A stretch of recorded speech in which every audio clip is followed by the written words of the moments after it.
Takže tady Vendouš se chce pokusit sníst půlku česneku. Ale velký jako prase, zkus to. Dělej, to dáš. My jsme to všichni dali. Koušaj, měl. Já měl zase ten velký. Typo. Nechci si dát vítězný daneček? Já to chci nejvíc. Já jsem si zase dal do pusy největšího. Kurva to pálí. Ješ tam celý a pak to jdeš houskou. Jasně ty vole. To jsi posral, ne?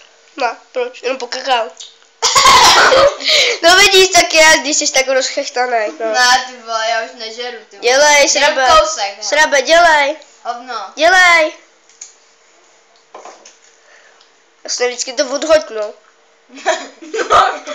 Ty to něco uděláš, to máš mít v ruce. Ty pičo. No jo, pořádně, mňam, no. Mňam, kousej. Končím vás. Dělej, jestli to máš kousek, to dáš? Nedám. Vidíš, nemáš žádný problémy, zkus to. Nedám. Zkus to, budeš jediný, kdo to dá. No tak až to na to. Nikdy to neskoušejte, toto bylo trénované profesionály, no prostě faktor strachu, nikdy to neskoušejte.